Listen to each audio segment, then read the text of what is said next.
Alright guys, so this is a tip on the worst ways that you can kick, ways that you don't want to kick in a real fight.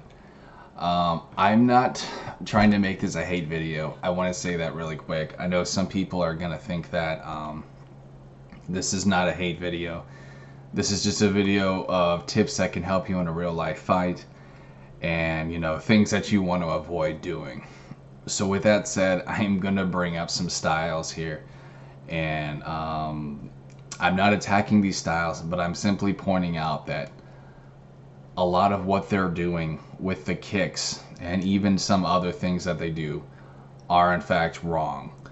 I believe there is a place for everything in martial arts, but you have to realize that you have to mix it up, okay? You can't base all your attacks simply on big, powerful moves. That's going to get you hurt really badly, especially if you're fighting a good fighter. So, Muay Thai, I will say this about the style. I mean, well, number one, it looks cool. I love Sagat, a fighter from Street Fighter. I'm from the old school, and he was a really popular character. But I like the punches. I like the punches in Muay Thai. They don't corkscrew. They would tell you that's the wrong way to punch. They actually punch like Kung Fu, the sideways punching, because they say that's using your tricep. And I guess the tricep is more powerful than a bicep, I'm assuming. But they actually punch like that, sideways. But the kicks, this is what I don't like about Muay Thai, is that all the kicks they use are just based on power. I mean, the roundhouse kicks especially. What they're doing is they're exaggerating the movement of their hips. So when they kick, they're basically saying, hey opponent, guess what I'm about to do? I'm turning my hips and shoulders so that you can see I'm about to tag you in the ribs really hard. Guys, don't let your opponent see what you're doing before you do it. And when you do that, you're basically telling them, get ready to counter me. Whether it's with a punch, you don't want to use your shoulders unless you're just maybe trying to do a certain special attack. Like if you're just, like I said, there's a time and place for power attacks. But speaking generally, you don't want to use your shoulders because a lot of fighters, especially this guy named DKU, which I am a big fan of, I think he's a really cool guy, but he uses something from Systema. It's a Russian style where they do a whip punch. So you're moving your shoulders and cracking your arm like a whip.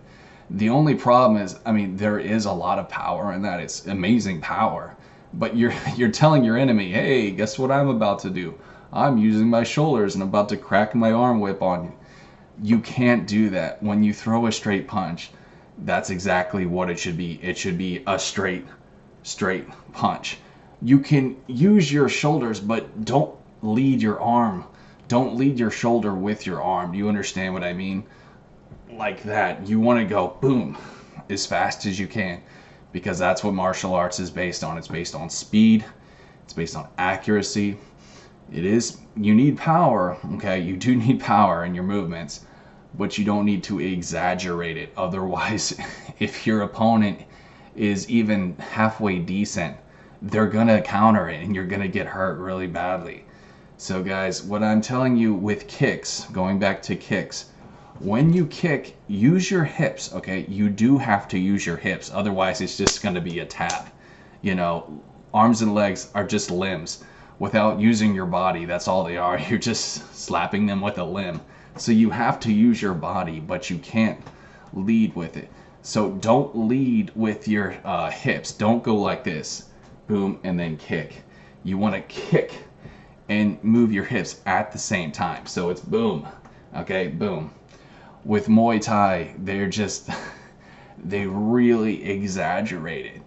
And don't get me wrong, I mean, they can do some fucking damage with their legs. I see them and how powerful their legs are. It's impressive, especially how they knock down those banana plants. That's how they practice bone conditioning. But you want to think of it this way. Everything you do in martial arts, no matter what it is, okay, you want to be as fast as you possibly can.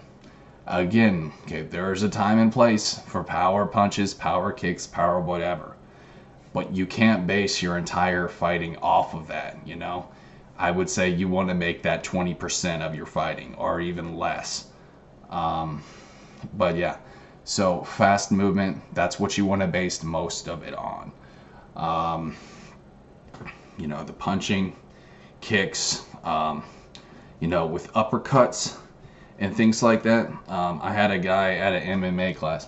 You know, I don't entirely hate MMA. They actually do have really good techniques. He told me, especially because I'm a big guy, that you want to be really, really super tight, you know. When you do a hook, keep the shit tight. Don't keep it loose, because look what I'm doing when it's loose. I'm creating openings as opposed to when it's really tight.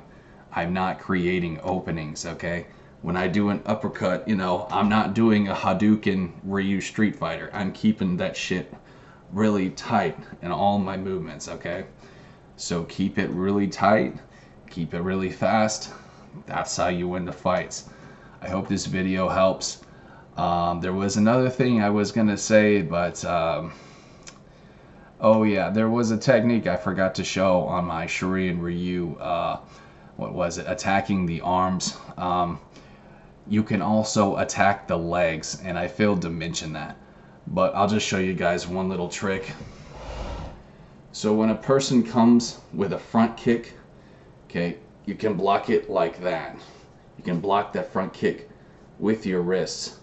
Now here's the cool thing, is that certain Shurian Ryu, is when they block, they use their arm. But you can also punch. You can literally block their shin and punch their shin. I've never seen this before, but Shurian Ryu actually does this, where you punch their shin as you're blocking. You can watch techniques of that. I'm sorry that my room, and I don't really feel like getting up, but you can watch techniques of people doing that. It's actually very simple movement. Attacking the legs and attacking the arms are crucial in fighting, and it's something that most fighters don't do, because, no offense, but a lot of them just aren't intelligent enough to think to do that. You know, you have to be smart with your fighting. I'm just going to end on a quote that my last sensei gave me from a long time ago, is that with martial arts, you want to be like a magician. You don't want your enemy to see how you're doing your tricks. It's all about tricking them, outsmarting them, being the smarter fighter. Now with that said, you still want to be, you know, strong. You want power, and that's why I do recommend, if you are a martial artist, dude, I mean, get those gains. Don't be afraid to get really big, because in my opinion, the bigger you are, the better off you are. You know, muscles not only allow you to have stronger strikes, but it actually protects your body. You have better defense when you have muscles, you know, protecting you. It's literally like a shield of flesh, and you want that. I'm not trying to brag or boast, but it takes a lot of hits to knock me down. I'm not the best fighter by any means, but I've been in fights where it took the guy like over 12 hits just to put me on the ground. I can take a fucking beating. But again, you know, I'm not the best when it comes to technique and things like that, but I can still hold it down. And so that's one thing I really want to emphasize to you guys is, if you're a small fighter, you know, if you're a featherweight, you may be good fighting other featherweights, but eventually your luck is gonna turn. And you know, whether it's in the gym or in the streets, you're gonna run into someone twice as big as you, and you're not gonna feel that strong or that, you know, that mighty anymore. You're not gonna feel like Bruce Lee anymore. Okay, speaking of that, you know, Bruce Lee was a great fighter, but keep in mind, guys, he was only 140 pounds, which is extremely light. There's fighters out there who weigh upwards to 230, 240, even heavier. Imagine him fighting someone 100 pounds heavier. I'm just going to be honest. I think Mike Tyson would have knocked the shit out of Bruce Lee. And I'm not saying that because I think that Bruce Lee's a shitty fighter. It's just Power is everything, man. You have to realize that. Without power, without muscle, all your techniques, everything, it pretty much goes out the window if you're fighting someone much bigger than you. I mean, of course, you can get those lucky shots in, but odds are you're going to be in trouble. And I'm not just talking about fighting big muscular guys, even fat guys too. Their fat is just like muscle. It's pounds per force, okay? You know, it's thrust. Their thrust muscle, you know, their body is thrusting. It's thrusting power, and that power can seriously knock you on your ass. So something to keep in mind, guys. Anyways, hope you enjoyed my video. God bless you. Thank you for watching. I'm going to keep you guys updated on my martial arts stuff. So thanks, guys. Peace.